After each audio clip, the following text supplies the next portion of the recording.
Hello friends, स्वागत है आप सभी का मेरी 15 गोल्स वन ड्रीम सीरीज के पार्ट 3 वीडियो में।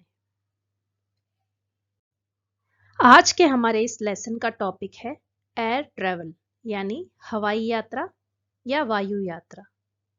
आज हम इस टॉपिक से रिलेटेड इंपॉर्टेंट सेंटेंसेस को इंग्लिश में बोलना सीखेंगे। मैं आपको गारंटी देती हूँ कि अगर आप इस लेसन को एंड तक देखते हैं तो आपको बहुत फायदा होगा। तो इस लेसन को पूरा देखिए और एंड तक बने रहिए। लाइक करना ना भूलिए। हर सेंटेंस पहले हिंदी में आएगा, उसके बाद उसका इंग्लिश ट्रांसलेशन आएगा। तो आइए स्टार्ट करते हैं हमारे पहले सेंटेंस के साथ। एयरलाइन एक्स के लिए सामान चेक इन काउंटर कहाँ है? अब इस सेंटेंस को इंग्लिश में समझने से पहले हम ये देखते हैं कि चेक इन काउंटर क्या होता है। एयरपोर्ट पर आने के बाद जब आप अपने उस सामान जिसको आप फ्लाइट के अंदर नहीं ले जा सकते, जमा कराने के लिए जिस डेस्क या काउंटर पर जाते हैं, उसे चेक इन काउंटर कहा जाता है। यहाँ आपके डॉक्यूमेंट्स चेक किए जाते हैं और आप यूजुअली हैवी सामान को चेक इन में दे देते हैं और स्मॉल आइटम्स जिसमें पर्सनल या वैल्यूएबल आइटम्स हो उनको कैबिन तक कैरी कर ले जाते हैं। तो इसका इंग्लिश ट्रांसलेशन क्या होगा देखते हैं। Where is the luggage check-in counter for airline X? Where is the luggage check-in counter for airline X? अगर पूछना है क्या मैं ये चेक इन के लिए जमा करा दूं या मैं कैबिन में ले जा सकता हूं, तो आप बोलेंगे Should I hand over this bag for check-in or is it allowed in the cabin? Should I hand over this bag for check-in or is it allowed in the cabin? अब जब आपने चेक इन कर लिया है तो check in counter से आपको एक पास मिलेगा जिसे बोर्डिंग पास कहते हैं। तो अब अगर आपको कहना है कि मुझे मेरा बोर्डिंग पास मिल गया है, मैं विमान में चढ़ने के लिए पूरी तरह तैयार हूं, तो आप कहेंगे I have got my boarding pass. I am all set to board the plane. I have got my boarding pass. I am all set to board the plane. Next है अहमदाबाद की उड़ान के लिए गेट नंबर क्या है?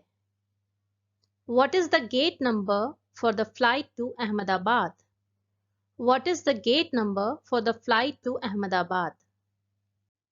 अगर कहना है फ्लाइट 612 के लिए बोर्डिंग कब शुरू होगी, पहले समझ लेते हैं बोर्डिंग का क्या मतलब है। बोर्डिंग का मतलब है एयरक्राफ्ट के अंदर जाना, गेटिंग इनटू द एयरक्राफ्ट या गेटिंग इनटू द प्लेन। तो हम इंग्लिश में बोलेंगे When will the boarding for flight 612 start? When will the boarding for flight 612 start? मान लीजिए आप फ्लाइट से मिजोरम जा रहे हैं और आप कंफर्म कर रहे हैं अदर पैसेंजर्स से कि क्या अनाउंसमेंट होने लगा है पैसेंजर्स को फ्लाइट में जाने के लिए। तो आप कहेंगे क्या मिजोरम की फ्लाइट के लिए यात्रियों को बुला रहे हैं? इंग्लिश में कहेंगे Are they calling passengers for the flight to Mizoram?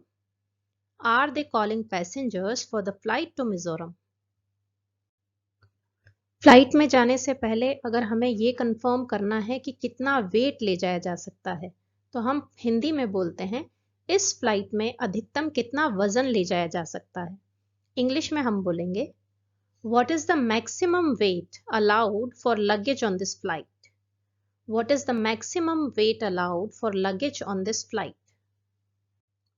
Next sentence है क्या आप मेरी हैंड बैग को ऊपरी बिन में रखने में मदद करेंगे?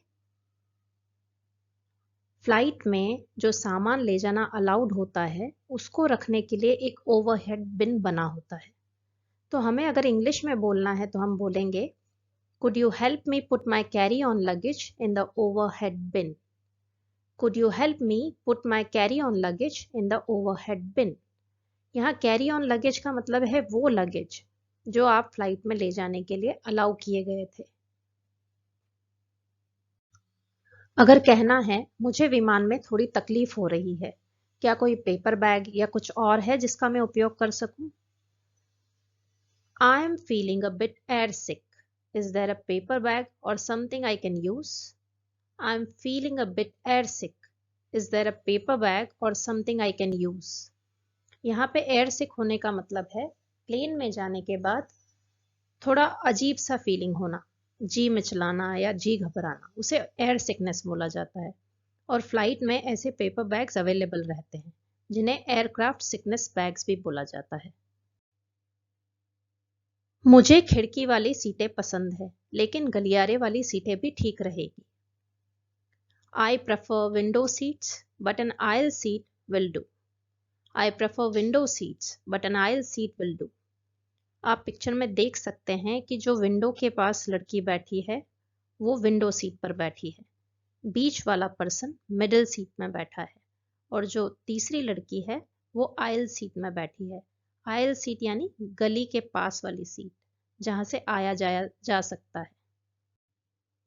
अगर कहना है विमान उतर चुका है और अब यात्री उतर रहे हैं तो हम कहेंगे the plane has landed and now the passengers are deboarding या disembarking. The plane has landed and now the passengers are deboarding और डिसएम्बार्किंग। डीबोर्डिंग या डिसएम्बार्किंग का मतलब है उतरना।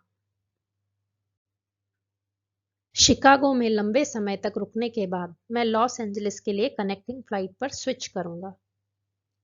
After a long layover in Chicago I will be switching to a connecting flight to Los Angeles. After a long layover in Chicago I will be switching to a connecting flight to Los Angeles. यहाँ पर ले over का मतलब है, मान लीजिए आप ऐसी डेस्टिनेशन पर जा रहे हैं जहां के लिए डायरेक्ट फ्लाइट अवेलेबल नहीं है और आपको 2 फ्लाइट्स लेनी होंगी। उन 2 फ्लाइट्स के बीच का जो समय है, जो वेटिंग पीरियड है, उसे ले ओवर कहा जाता है। कनेक्टिंग फ्लाइट का मतलब है 2 फ्लाइट्स जो आप लेंगे जो कनेक्ट करेंगी एक डेस्टिनेशन से दूसरे डेस्टिनेशन को। अब अगर आपको किसी को कहना है कि मेरी कनेक्टिंग उड़ानों के बीच में 3 घंटे का अंतर था तो आप कहेंगे I had a 3-hour gap between my connecting flights. I had a 3-hour gap between my connecting flights. अगर आपकी कनेक्टिंग फ्लाइट जल्दी से निकलने वाली है, टाइम कम है और आप कहना चाहते हैं कृपया मुझे शीघ्र विमान से उतार दें, मुझे एक कनेक्टिंग फ्लाइट पकड़नी है, तो आप बोलेंगे please let me off the plane, I have a connecting flight to catch. Please let me off the plane. I have a connecting flight to catch. यहाँ let me off का मतलब है आपको बस या प्लेन या ट्रेन से उतरने देना, अलाउ करना। अब जब आपने ट्रैवल कर लिया, डीबोर्ड कर लिया, तो अपना सामान जो आपने चेक इन किया था उसे लेने भी तो जाएंगे, तो आप बोलेंगे मैं बैगेज क्लेम क्षेत्र में अपना सामान का इंतजार कर रहा हूँ। I am waiting for my luggage at the baggage claim area. I am waiting for my luggage at the baggage claim area. ये जो पिक्चर में दिखाई दे रहा है कन्वेयर बेल्ट, इसे बैगेज क्लेम एरिया बोला जाता है। यहाँ पे आपका सामान आता है जो आप कलेक्ट कर लेते हैं।